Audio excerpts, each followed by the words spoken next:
Bienvenidos a este tiempo de edificación en Carisma, Escuela del Nuevo Pacto. Ayer jueves por la noche, tuvimos un excelente tiempo, pero por un descuido olvidé grabar la lección. Así que en estos próximos minutos, permítame tomar quién sabe, una hora aproximadamente. Vamos a poder colocar un resumen, vamos a decirlo así, de la clase del día de ayer. Yo igual voy a subir esta clase a nuestro canal de YouTube y la vamos a compartir con cada uno de ustedes. Quiero empezar mencionando acerca del tema. El tema lo hemos titulado Buenos tiempos, nuevos tiempos. Buenos tiempos, nuevos tiempos. ¿Ok? Entonces, ¿por qué le he puesto este título de Buenos tiempos, nuevos tiempos? Porque estamos ahora en esa realidad. Estamos ahora, como Jesucristo mismo lo hizo, en la celebración de lo que conocemos como la Santa Cena. Él mencionó que estamos en un nuevo pacto en su sangre. Y vamos a ir desarrollando una serie de aspectos que considero que son fundamentales para evitar lo que yo llamo una mezcla mortal de en este tiempo poner cosas que tienen que ver con el antiguo pacto, mezclarlas con el nuevo pacto, y estamos muchas veces como conejitos saltando de un lado a otro lado, de un lado a otro lado, creyendo que así estamos haciendo bien. Probablemente es con una buena intención, pero no funciona de esa forma. Porque es como cuando yo lo mencionaba el día de ayer, uno ya es adulto, uno no puede pasar de la madurez, de la adultez a la inmadurez de lo que era cuando uno era niño, ¿verdad? Entonces ya uno creció, maduró, pasó por diferentes experiencias en la vida y que nos hicieron crecer. Entonces tenemos que verlo desde esa forma. Me gusta poner un contexto en cada una de las clases que nosotros desarrollamos. Y la pregunta es, ¿por qué estudiamos o por qué nos formamos o por qué tenemos que hacer una revisión del antiguo pacto y el nuevo pacto? Lo mencioné hace un instante. Hay mezclas que nos van a hacer inoperantes. Si nosotros usáramos un concepto de lógica, entonces tendríamos nosotros algunos conceptos como que lo que en lógica es válido no necesariamente es verdadero. Voy a poner un ejemplo. Imaginemos un incendio, ¿no es cierto? Entonces yo hago un pensamiento lógico. Yo le voy a echar agua. El agua es líquida, ¿no? El agua es líquido. Entonces, pero también tengo combustible, al otro lado tengo gasolina. La gasolina también es líquida. Entonces yo llego a una conclusión y digo, por consecuencia, todo lo que es líquido apaga incendios. Te aseguro que eso, si la gasolina también es líquida, eso es válido. Pero ¿es verdadera esa propuesta? Absolutamente no, no lo es. Entonces, nosotros descubrimos que hay muchas cosas que pueden tener una apariencia de lógica, pero sin duda alguna están muy distantes de la verdad. Y eso es lo que sucede cuando nosotros mezclamos pactos. Ayer mencioné, por ejemplo, que nosotros en nuestro país, Perú, estamos regidos por la Constitución de 1993. Entonces, pero antes de esa hubo una Constitución del año 1978 que la presidía esa Asamblea Constituyente, un político, Haya de la Torre. Y en el año 1933, durante, si mal no recuerdo, el gobierno de Sánchez Cerro, también se dio otra constitución, la Constitución de 1933.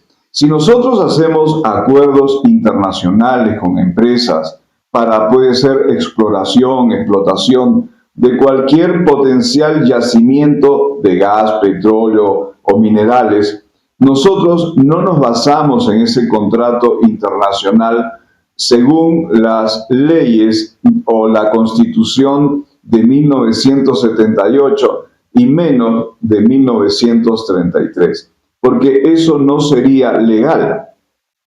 Igual, nosotros no podemos tomar para este tiempo algunos aspectos que tienen que ver con ese antiguo pacto.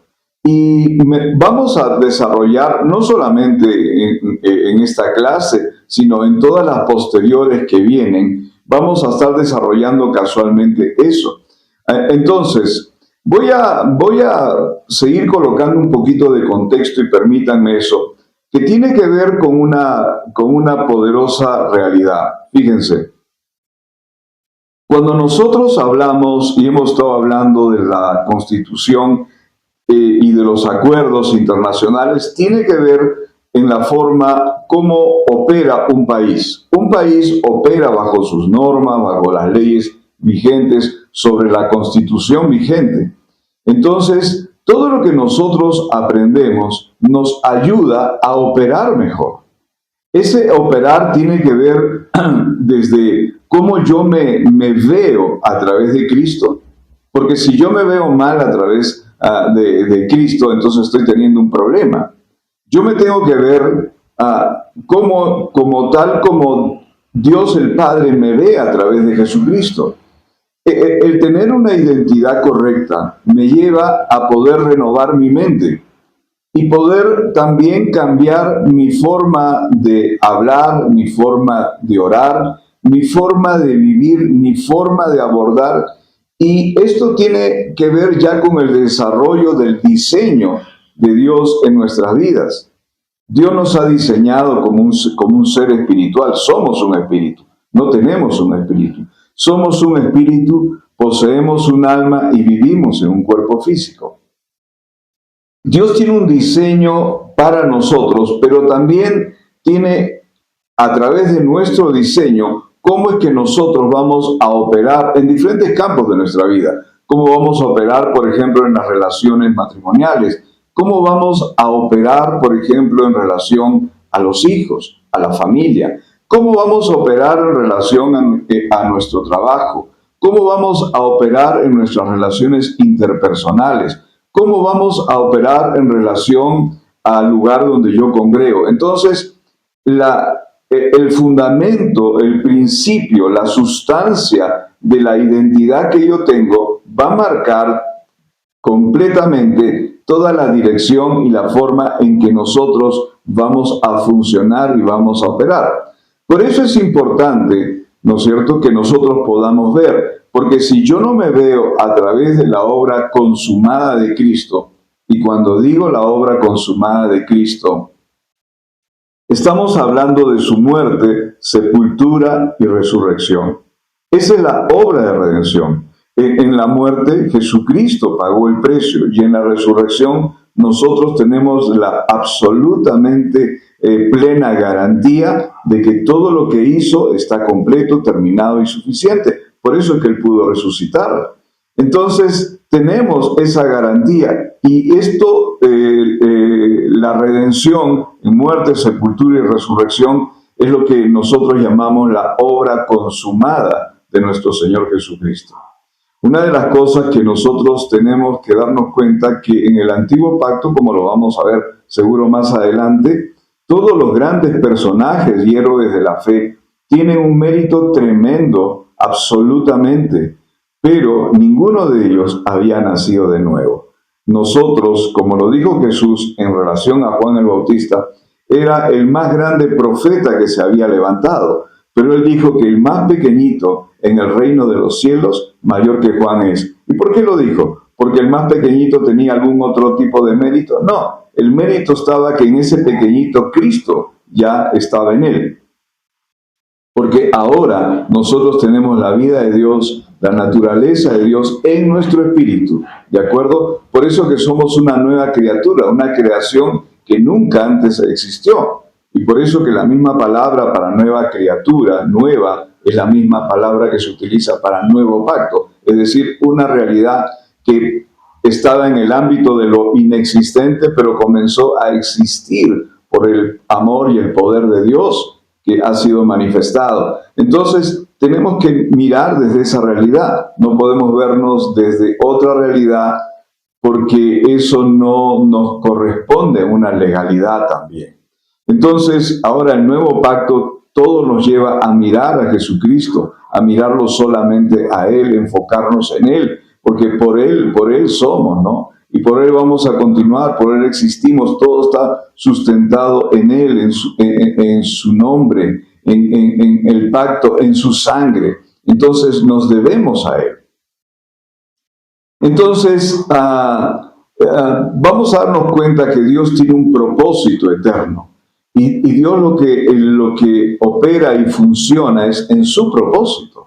No funciona en nuestro propósito. Nosotros tenemos un diseño y tenemos asignaciones para poder cumplir aquí en la vida. Esas asignaciones pueden ser llamados, competencias, capacidades que Dios ha puesto para que las desarrollemos, porque al final todos somos ministros competentes de un nuevo pacto. Esa es la partida de todo. Todos somos ministros competentes de un nuevo pacto, dice la propia palabra, y todos hemos recibido el ministerio de la reconciliación.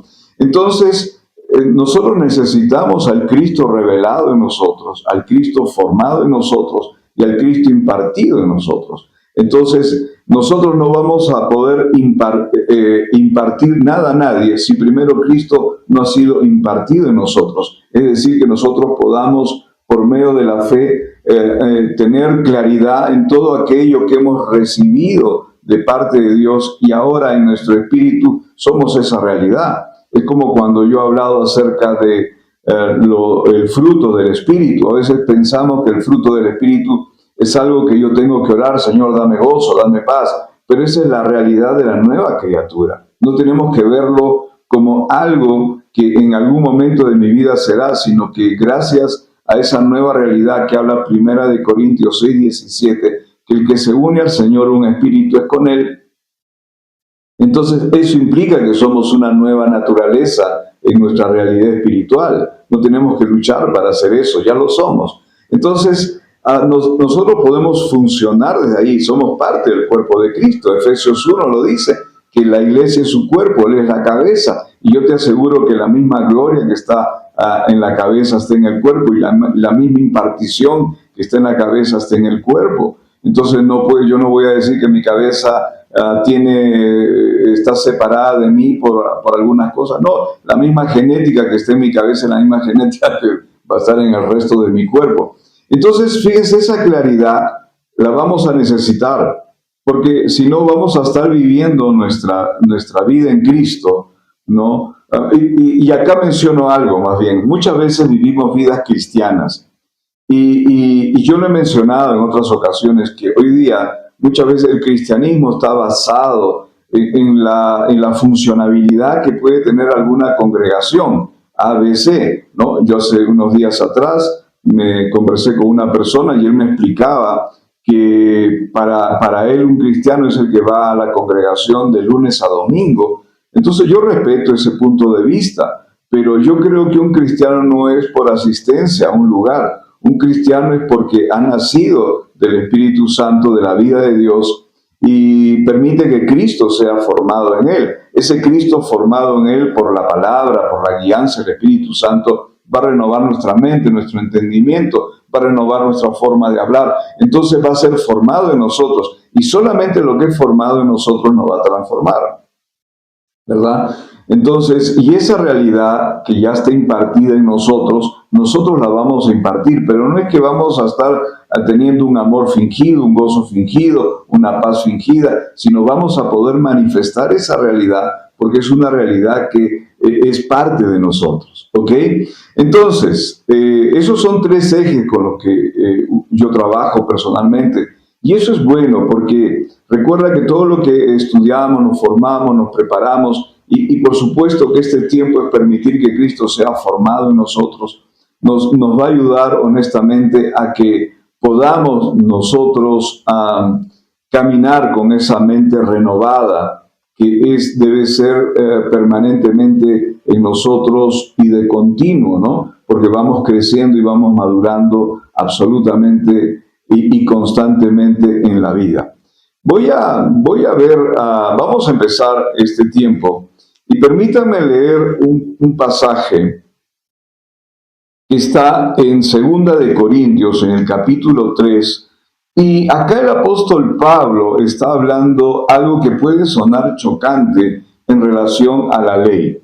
Ahora, nosotros hemos hablado que en el Antiguo Testamento hay varios pactos, ¿no? El pacto que se conoce, el pacto adámico, el pacto con Noé, el pacto abrámico, tenemos el pacto con Moisés, y hay otro pacto que mencionan que es el pacto profético, que es el pacto donde ya se menciona acerca de la venida de Jesucristo prontamente. Los profetas ya comenzaron a anunciar ya la cercanía de su tiempo para esto, aun cuando todo el Antiguo Testamento Jesucristo fue profetizado y la primera profecía mesiánica fue en Génesis 3:15. Ok, pero cuando estamos hablando de buenos tiempos, nuevos tiempos,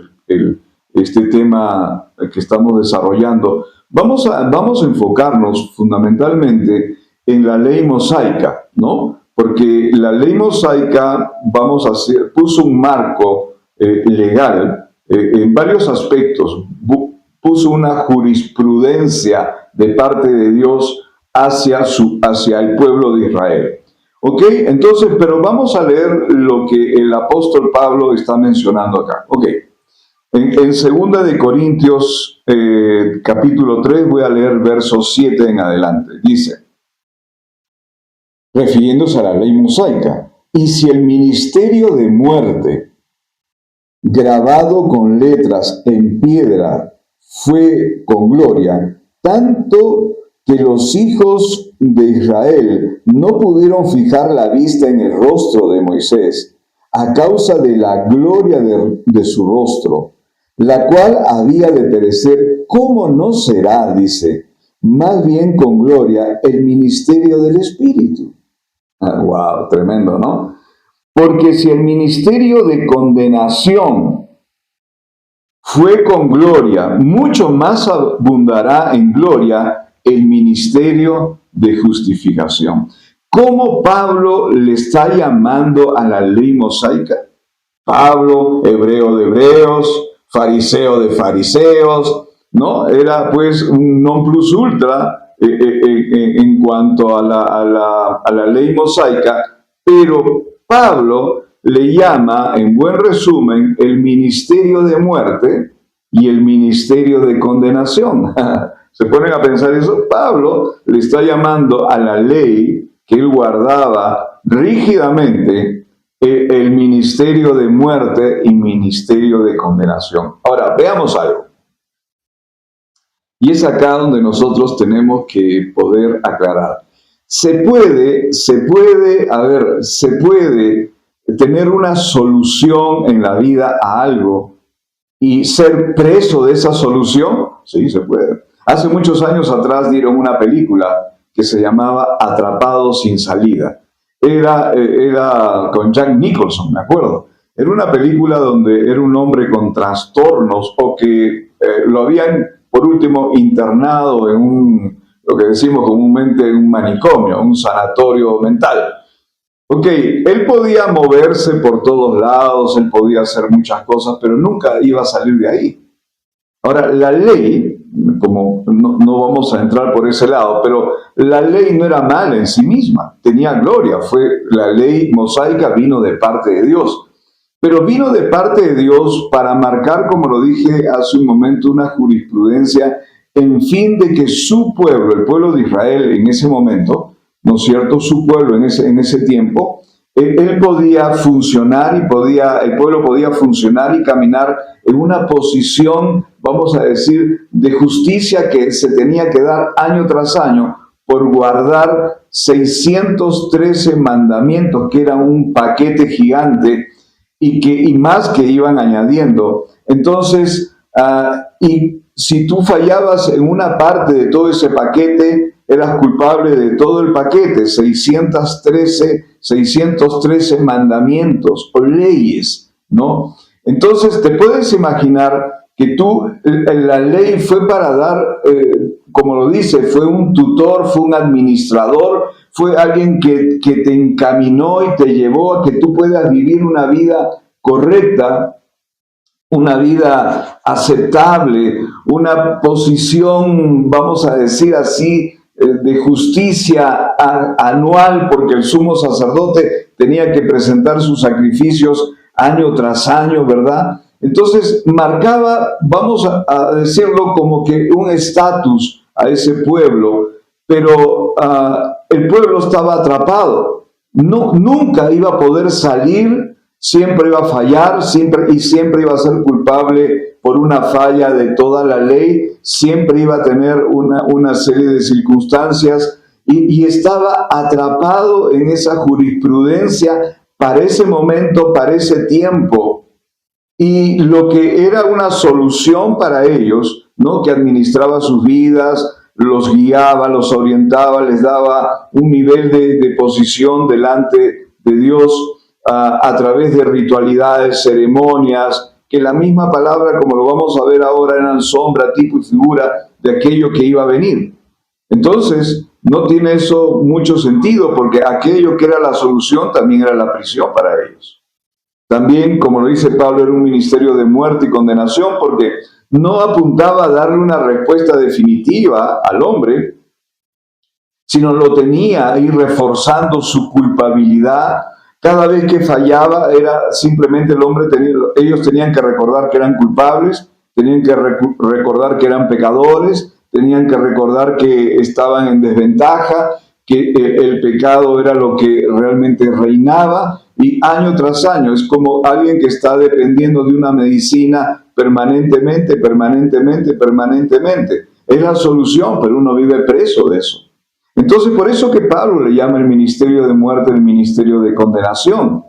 Pero estamos en otro tiempo, estamos en buenos tiempos, nuevos tiempos, estamos en otra realidad. Por eso es que yo no puedo, ahora como lo dije al comienzo, yo no puedo jalar la Constitución de 1933 y querer hacer un contrato con eso, o querer hacer un acuerdo internacional sobre exploración o explotación de algo, por ejemplo, en nuestro país. No se puede, no es válido, no es legal, no es la parte jurídica correcta. Por eso que a veces mezclamos cosas, ¿no? Entonces alguien dice, bueno, entonces lo que están diciendo es que no hay que guardar los mandamientos. A veces yo siempre digo que los enunciados pueden ser muy tóxicos si es que no los evaluamos correctamente. De las 613 leyes, había un porcentaje que eran leyes ceremoniales. Eran todas las leyes que básicamente tenían que seguir los sacerdotes, aún el pueblo, para poder colocar y posicionarse, porque todo era por obras. No, yo hago para que Dios haga, yo me muevo para que Dios se mueva. Entonces, que es muy diferente ahora, ¿verdad?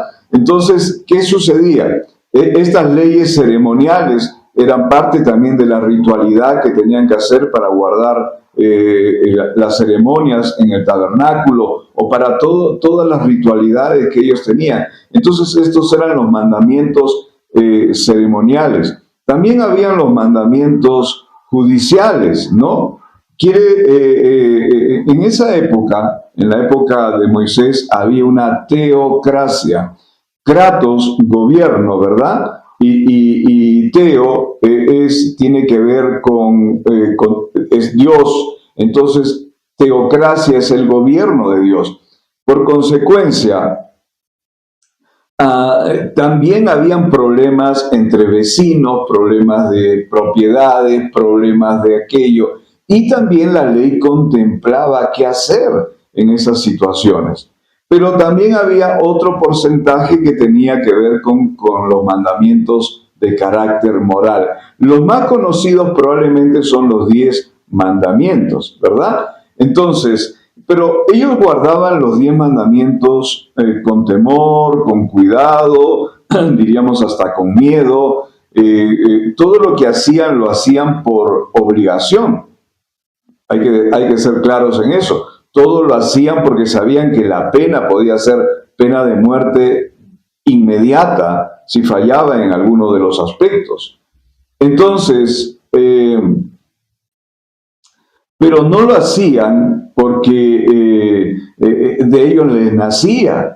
Pero si nosotros nos ponemos a pensar cómo ellos funcionaban, cómo eran operativos, ellos eran todo lo que hacían, habían cultivado una relación de temor, de miedo, muchas veces a incumplir todo el marco jurídico que Dios les había puesto, porque sabía que había consecuencias terribles para ellos y para sus familias, ¿no? Entonces, fíjense que esto era como lo dije, como un tutor, como un administrador para ellos, pero lo hacían obligadamente.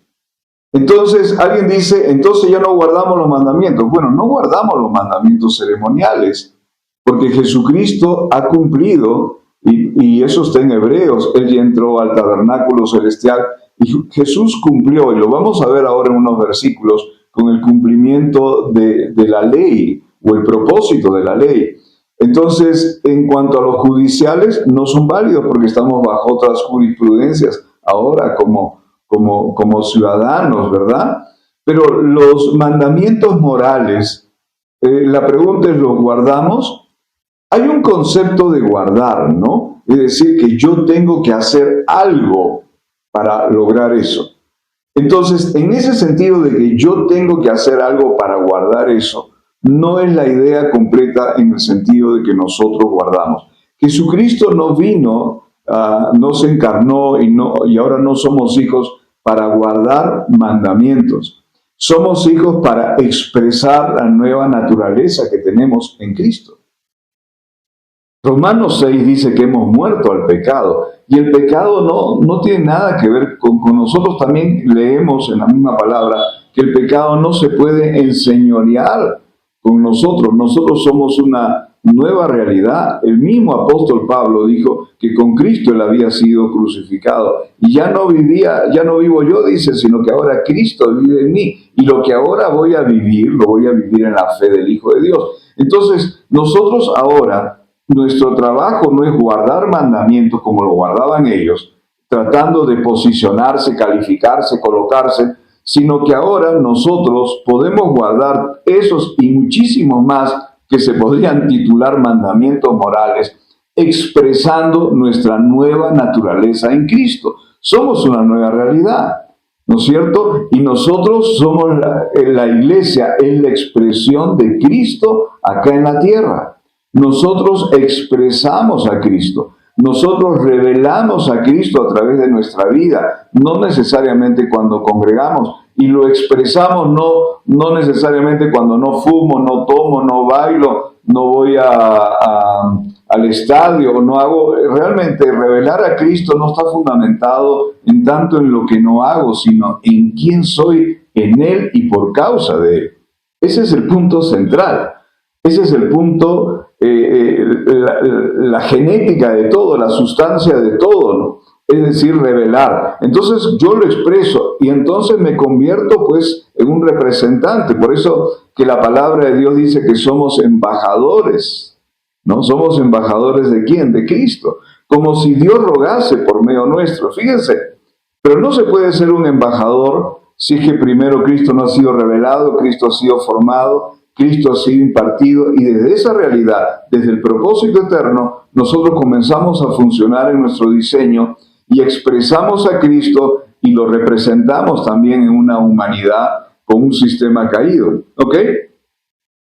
Entonces, vamos a ver algunas cosas. Si yo preguntara abiertamente, ¿a quién de nosotros guarda la ley mosaica? Muchos van a decir, no, yo no la guardo, imposible, eso yo no lo hago. Pero fíjense, voy a poner algunas frases, ¿de acuerdo? Ayer lo hicimos y bromeamos un poco, inclusive con este tema. Am, a ver, fíjense, ¿quién no ha dicho vamos a danzar como David? Ahora, quiero decir esto, ¿no? No quiero que se sienta como que estoy burlándome, no, no, no. Simplemente lo que quiero mencionar como que esto es parte a veces de un folclore evangélico, pero no tiene nada que ver con el Cristo formado en nosotros, ¿de acuerdo?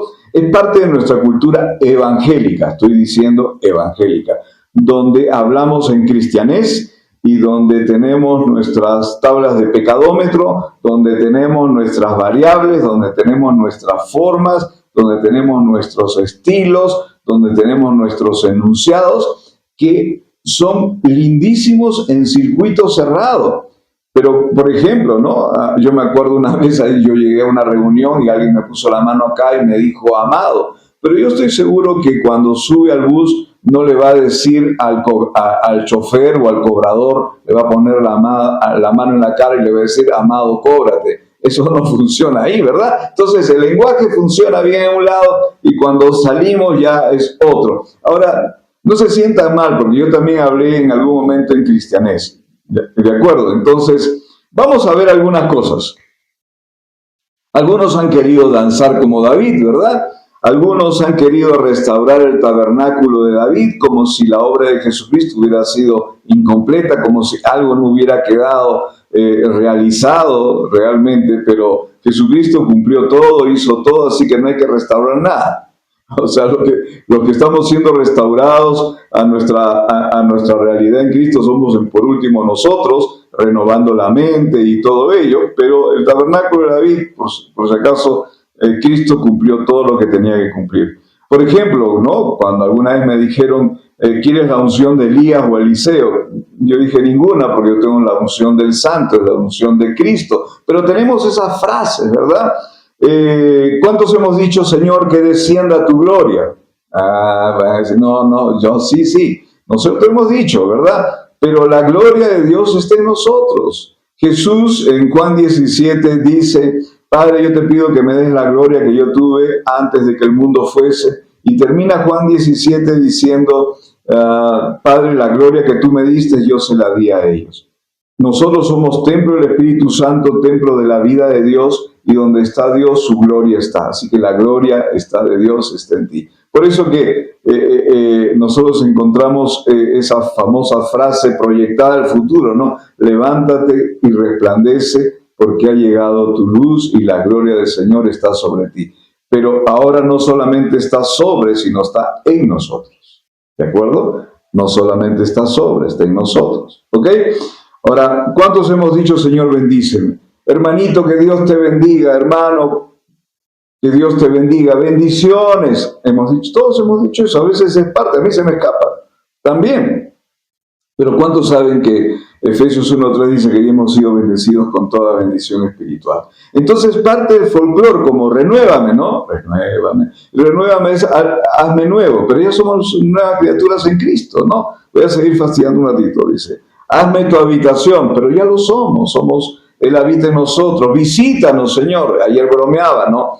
Cuando decimos, Señor, visítame, Señor, quiero una visitación de tu parte, pero el Señor ya no te va a visitar porque Él mora en ti, Él habita en ti. Es como si la esposa le dijera al esposo, después de casado, de 10 años de casados, un matrimonio hermoso, ella le dice, visítame, amor. O él, el esposo, le dice a la esposa, visítame, mi vida, visítame.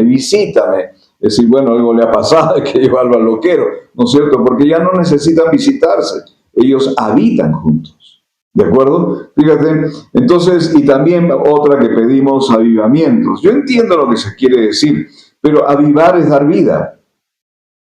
Y nosotros ya tenemos la vida de Dios en nosotros, ¿verdad? La vida de Dios está en ti, como está en mí, como hijos de Dios, como nacidos de nuevo, como nuevas criaturas que somos en Cristo. Vamos a ver ahora. La palabra de Dios nos enseña que el antiguo pacto era sombra, figura y tipo de lo que había de venir. Ahora, ¿qué es una sombra? Si yo pongo delante mío, proyecto una luz, ¿de acuerdo? Mi persona va a impedir que esa luz sea proyectada hacia la pared. y por lo tanto en la pared va a proyectar una forma tal cual yo soy, ¿ok? Pero esa sombra no soy yo. Sin embargo, la ley apuntaba a que todos pudieran entender que necesitaban un Salvador, que necesitaban que alguien pusiera fin a esa solución en la cual ellos vivían, pero estaban presos. Entonces ellos necesitaban esa realidad. Y Cristo, Jesucristo fue la respuesta, el Verbo encarnado.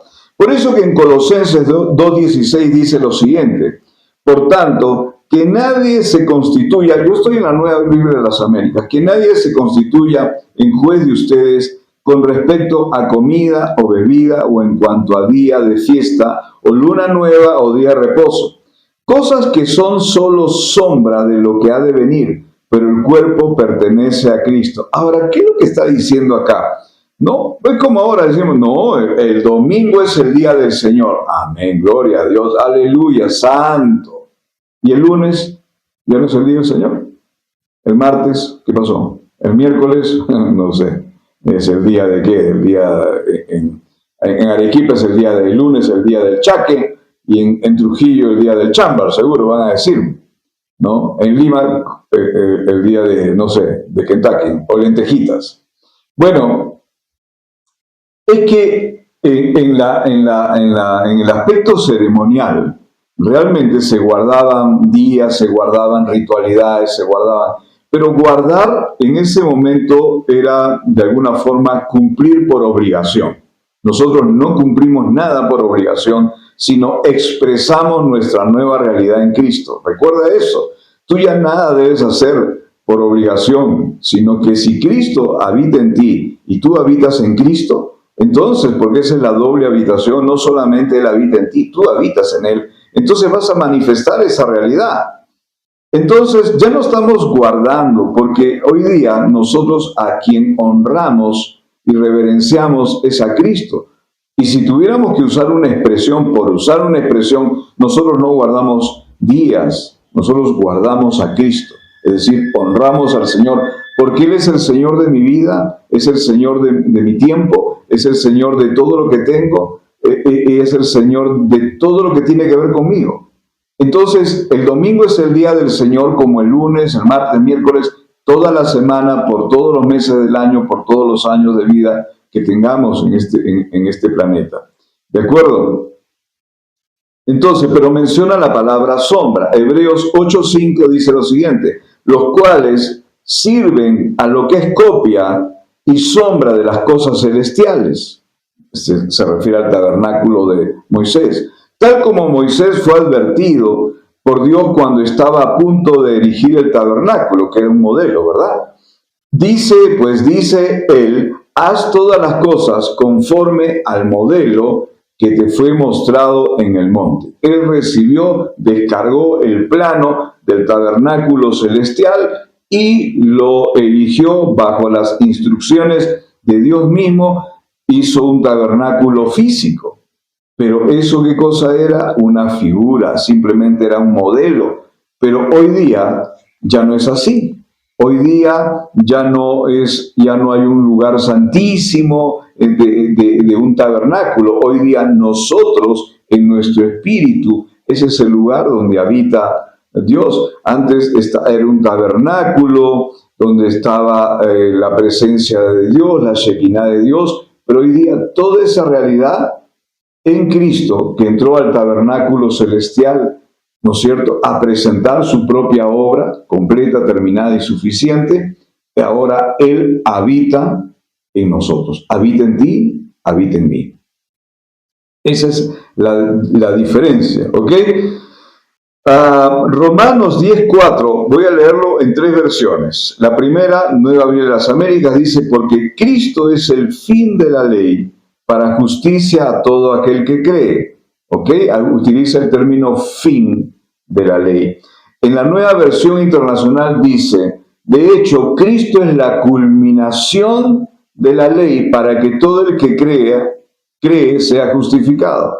Me gusta la Nueva Traducción Viviente en este versículo. Dice: sin embargo, Cristo ya cumplió el propósito por el cual se entregó la ley. Como resultado, todos los que creen en Él son hechos justos a los ojos de Dios. Entonces, lo hemos dicho minutos atrás, Jesucristo era el propósito de toda la ley. Toda la ley era para revelar al ser humano que no tenía salida, a pesar de que tenían una solución temporal, pero estaba atrapado y necesitaban un Salvador. Necesitaban que alguien pusiera punto final a toda esa situación.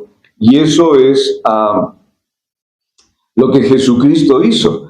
Entonces, para nosotros, digamos, para alguien en este tiempo, querer saltar al tiempo de la ley mosaica es absurdo. Es por eso que nosotros ya no vivimos en obras para calificarnos, sino vivimos en obras de fe, obras de amor, desde la posición en la cual ya hemos sido calificados. Por supuesto que hay obras, pero no para calificarse, no son obras para tener una posición en Cristo, sino son obras porque ya tenemos una posición en Cristo. Ahora recordemos lo que dije también al comienzo, en el antiguo pacto no había uno solo, con todo lo grande, impresionante, Abraham, padre Abraham, él con todo realmente y lo tremendo que pudo haber sido este hombre, como Moisés, como Josué, como David, como los profetas, Salomón, Sansón, Gedeón, ninguno había nacido de nuevo. Ninguno. El Espíritu Santo venía, operaba en los profetas, los reyes, los sacerdotes, operó en 2 jueces, Sansón y Gedeón, pero el Espíritu Santo venía sobre ellos y se retiraba. Hoy día el Espíritu Santo mora en nosotros. La misma palabra en Juan 14 dice, estará con nosotros, y en Hechos 1:8 dice, estará sobre nosotros. Entonces estamos totalmente blindados por la vida de Dios, el Espíritu de vida, el Espíritu Santo. Amén. Entonces, también mencioné al comienzo de que nosotros a veces anhelamos la vida cristiana y lo mencioné también que a veces la vida cristiana la hemos convertido en una maravillosa ritualidad también. Y decimos, bueno, ok, la vida cristiana es esto, la vida cristiana... Y parece ser que nos han dado un manual, ¿no? Porque eso me pasó a mí también. La vida cristiana consiste en que tú tienes que hacer esto y parece que todo otra vez hemos vuelto a la ley. Tienes que orar, tienes que hacer esto, tienes que hacer el otro, porque si no te va a ir mal, y porque si no esto, y porque si no el otro.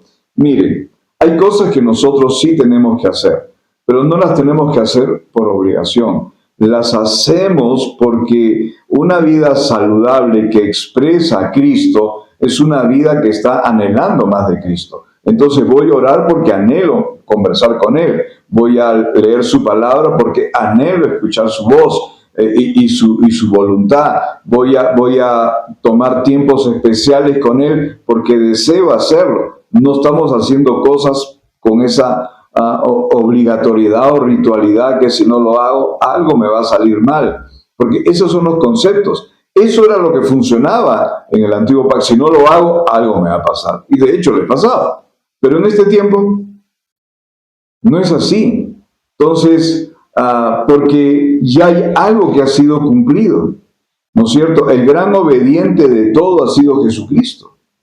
Toda la demanda de la ley la cumplió Jesucristo. Él fue el propósito de la ley. Y nosotros estamos en Cristo, en el gran obediente. Y nosotros estamos en Él, por lo tanto estamos en su obediencia. Él es el victorioso, estamos en su victoria. Él es sabio, estamos en su sabiduría. Amén.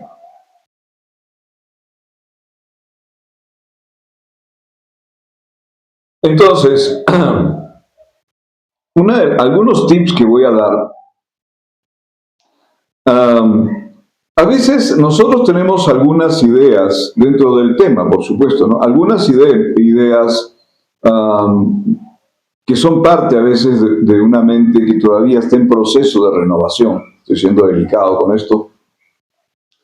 Entonces pensamos que Jesucristo, el Verbo, se encarnó con el propósito de hacer ese poderoso rescate que se llama redención, ¿no? De pagar el precio por nuestras vidas, para que nosotros seamos mejores personas, ¿verdad? ¿Cuántas veces he escuchado yo, mira, Jesucristo fue a la cruz para que nosotros seamos mejores? No, Jesucristo no fue para que tú seas mejor. Sí, suena raro, ¿no?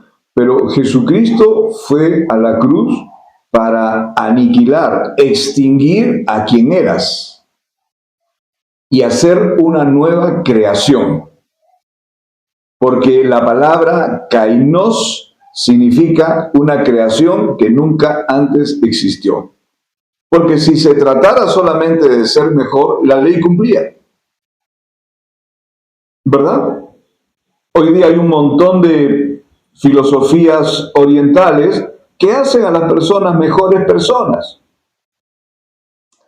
Hay países donde tienen leyes tan drásticas que si simplemente porque miraste mal a fulano, te llevan a fusilar. Y son mejores personas. Pero Jesucristo no vino para que nosotros seamos mejores personas. Jesucristo vino para que seamos una nueva creación y seamos uno con Él. ¿Ah? Hoy no, eso me ha golpeado. Bueno, pero para eso vino. Para que seamos uno. Y eso también está en Juan 17.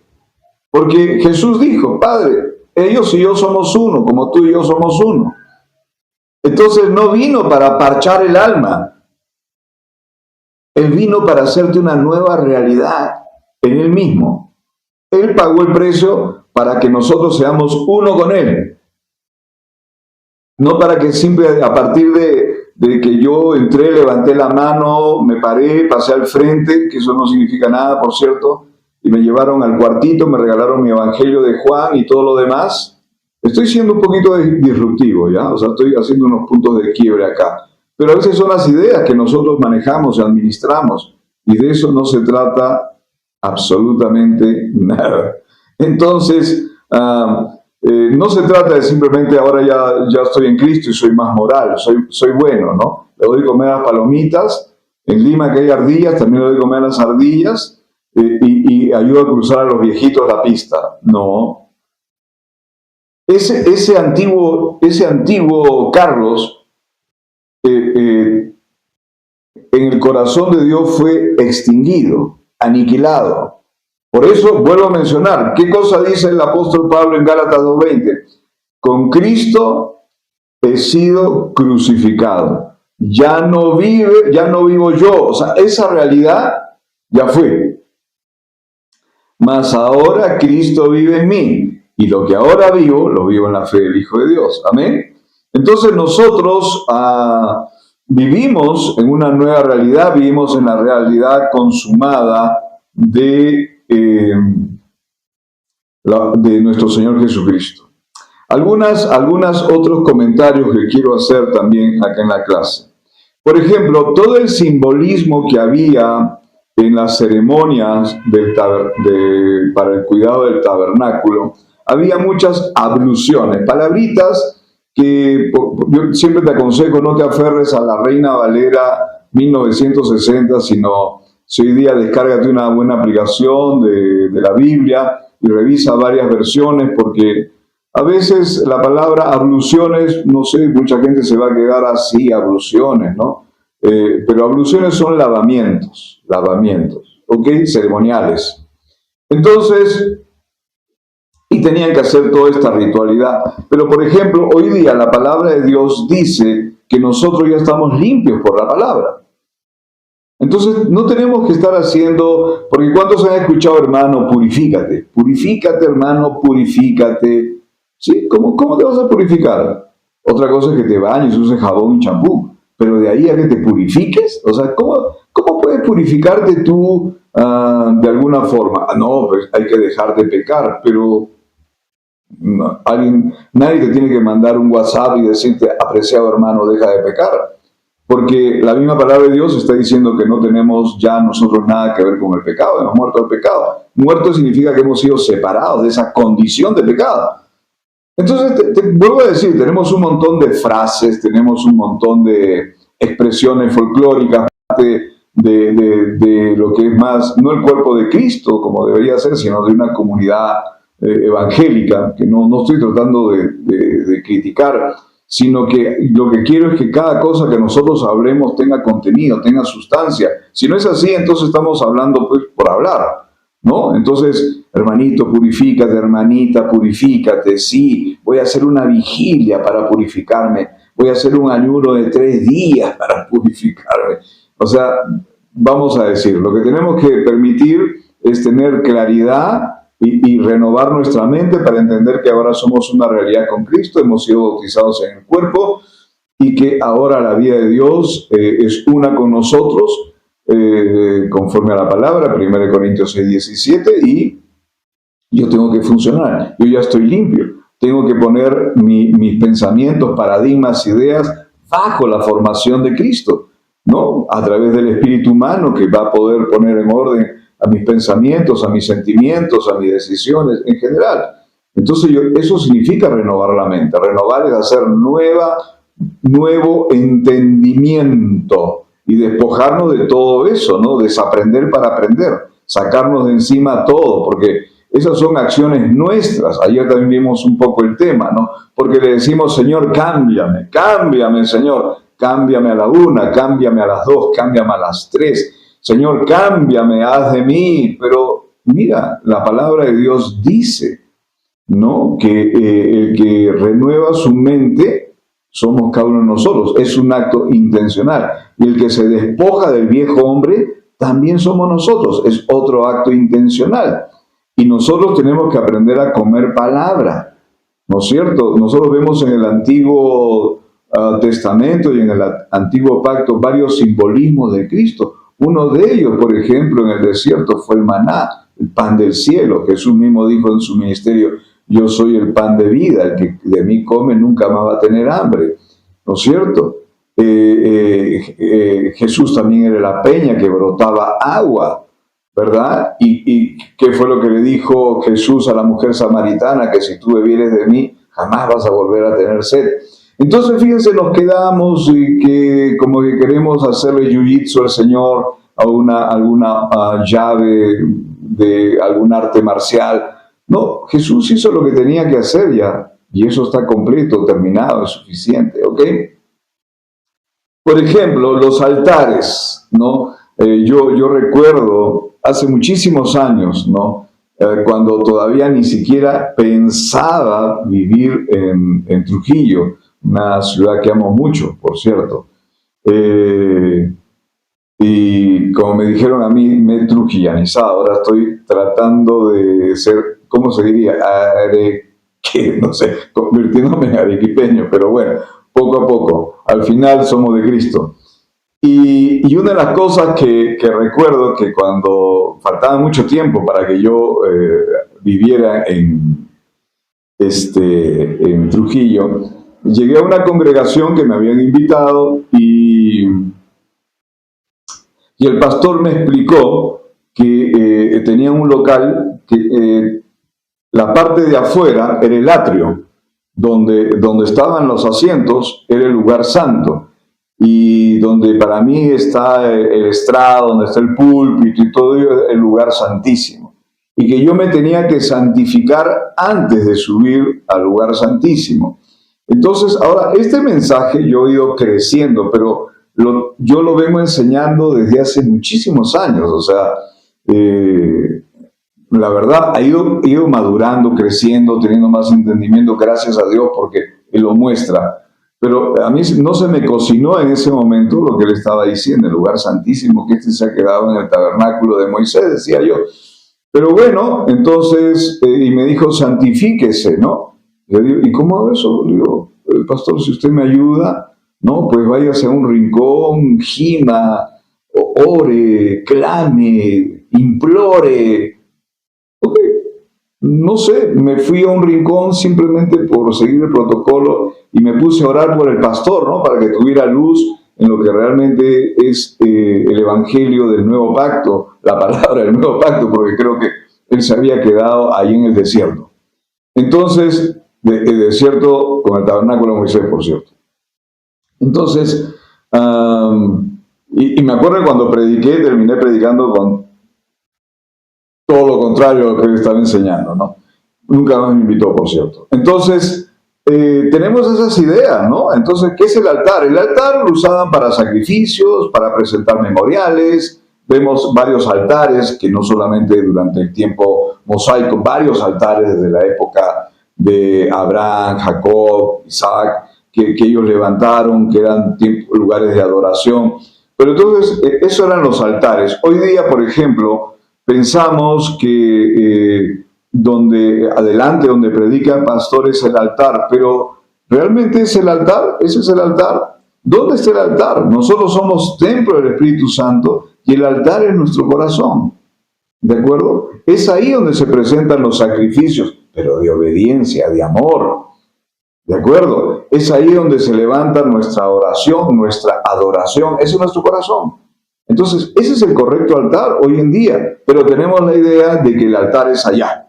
No, ese es el púlpito, y si quieren ustedes es la parte frontal del auditorio. Entonces tenemos que tener algunas cosas con algún tipo de claridad, ¿no? Porque si no es así, si no lo vemos como de esa forma, vamos a tener problemas. Es como cuando, por ejemplo, decimos, bueno, ok, vamos a buscar a Dios a la iglesia. ¿Quién no ha dicho eso? Vamos temprano a buscar a Dios a la iglesia. Pero ¿realmente Dios habita en auditorios? No, Dios habita en ti. No tienes que ir a ningún lado para buscar a Dios, porque Dios no se ha perdido, por si acaso. Está en ti, está morando en ti. ¿De acuerdo? Está completamente en ti. Entonces, tienes que ser consciente de eso. Vamos, cada uno, todos los que vamos a una congregación, seamos 5, 50, miles, todos no vamos a buscar a Dios, todos llevamos a Dios en nuestro corazón y juntos, como una gran familia, levantamos nuestro corazón, levantamos nuestra voz, levantamos nuestra oración y cada uno va a emanar un olor grato delante de Dios porque la familia, el cuerpo se une para adorar juntos en una unidad de espíritu, porque somos uno en Cristo, a nuestro Señor, a nuestro Dios eterno. Eso es lo poderoso, ¿ok? Entonces, lo que yo quiero marcar acá es cómo puede haber patrones de pensamiento que, si no reflexionamos, nos pueden dañar.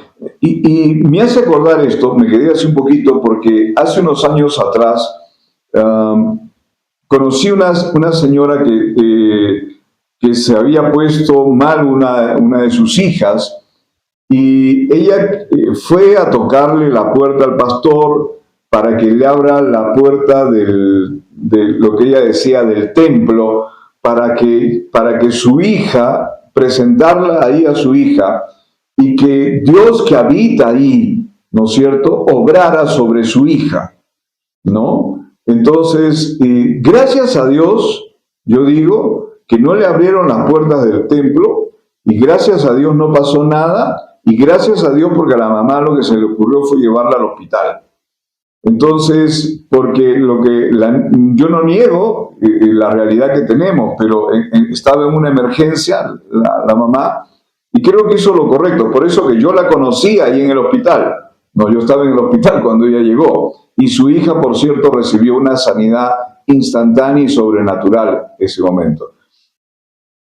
Y fíjense cómo una idea, como un patrón de pensamiento, hacía que ella llegara, quería que le abrieran el templo, cuando, si ella hubiera sabido que ella es templo de Dios mismo, que Él habita en ella, que la gloria de Dios esté en ella, y que Jesucristo pagó un precio, donde la sanidad no es una promesa como algo que está ahí, o que mañana te pago o mañana te devuelvo el libro, no, sino que es un hecho, es un compromiso, porque sus promesas en Él son sí y amén. Entonces ella hubiera podido levantar y poner una palabra de parte de Dios sobre su hija, pero un pensamiento errado la desvió. Ok, unos minutos más para poder continuar con este video. No es mucho ya. ¿Por qué le llamamos nuevo pacto? Entonces, vamos a leer acá 1 Corintios capítulo 11. ¿Ok? Y en 1 Corintios capítulo 11, en lo que se conoce como la institución de la Cena del Señor, en el versículo 25 dice lo siguiente: asimismo, ok, voy a ponerlo acá, asimismo tomó también la copa después de haber cenado, diciendo: esta copa es el nuevo pacto en mi sangre. Haced esto todas las veces que la bebiereis en memoria de mí. Ok, el primer pacto con sangre fue entre Dios y Abraham. Ese fue el primer pacto de sangre. Fue el Padre con Abraham, en un simbolismo, por supuesto, de lo que sería más adelante, porque la misma palabra dice que sin remisión, que no hay perdón de pecados no hay remisión de pecados sin sangre, ¿no es cierto lo que menciona la palabra? Entonces, pero en ese momento se hizo con sangre de animales y se hizo un pacto entre Dios y el hombre. Ahora, el nuevo pacto es entre el Padre y su Hijo Jesucristo. El nuevo pacto es entre el Padre y su Hijo Jesucristo. Así que tenemos una garantía absoluta y total. Por eso que nosotros ayer también leímos Gálatas 3, el capítulo 3, y dice en el verso 15: hermanos, hablo en términos humanos, un pacto, aunque sea de hombre, una vez ratificado, nadie lo invalida ni le añade. Entonces, y está hablando ahí de ese pacto que hubo con Abraham, pero que realmente nosotros estamos ahora en un nuevo y mejor pacto, ¿verdad? Es un nuevo, mejor pacto con mejores promesas. Promesas son compromisos que ya son sí y son amén. No es que, no, algún día será. No. Entonces, este nuevo pacto que es entre el Padre y su Hijo Jesucristo, y nosotros al estar en Cristo estamos en ese pacto. Es nuevo porque la palabra que se usa ahí es la palabra kainos. Kainos. Es decir, algo nuevo que nunca antes existió. Es el mismo término de la nueva criatura o nueva creación.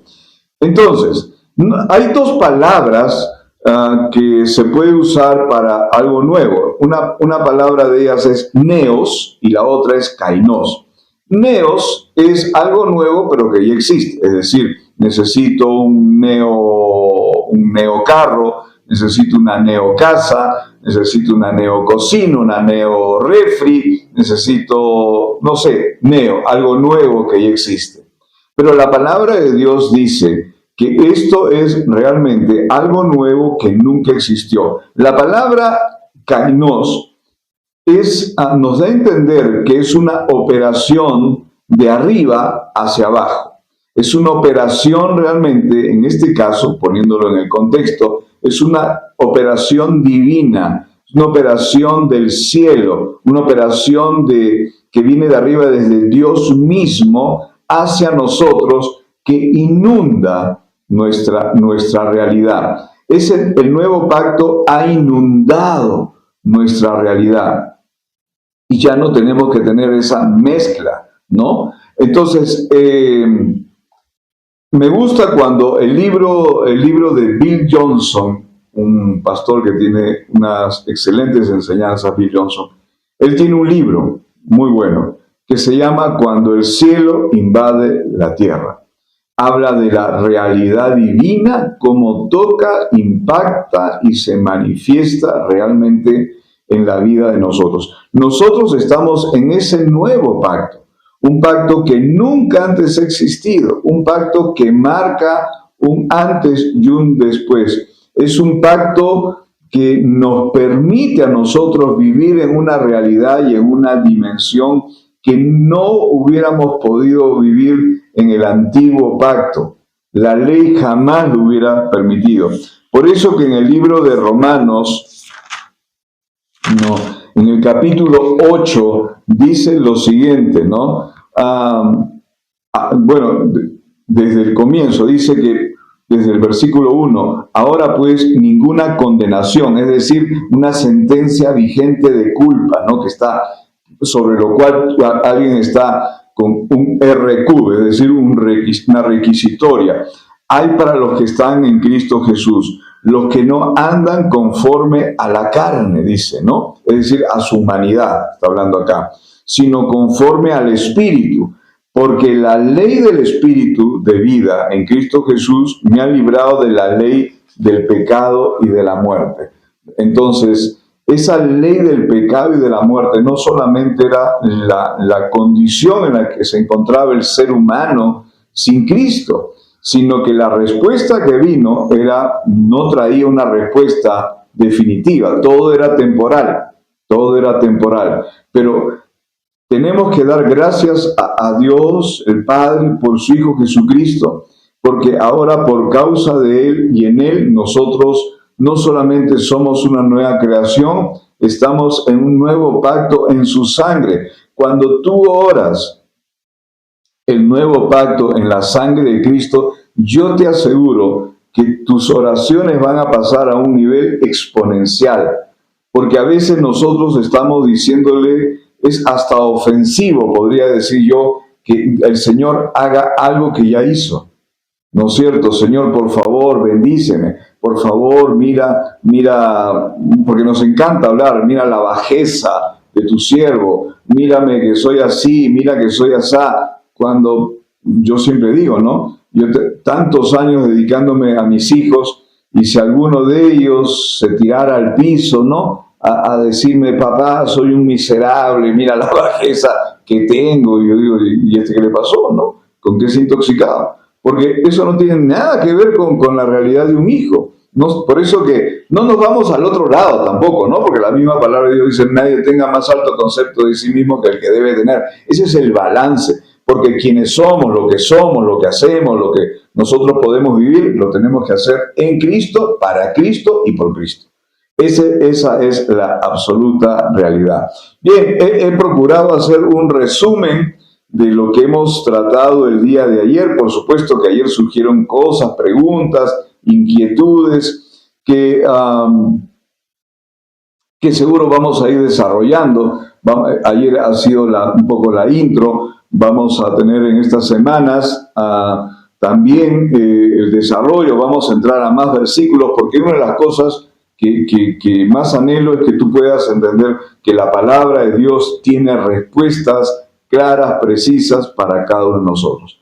Ok, entonces nos encontramos el próximo jueves a las 7 de la noche en Carisma, Escuela del Nuevo Pacto. Por favor, anima, invita a personas, y si hay algunos que no se han inscrito todavía, anímalos que se inscriban, ¿no? Ayer tuvimos un Open Day que permitimos que pudieran ingresar muchas personas, pero de aquí en adelante ya continúa la clase solamente para los que están inscritos.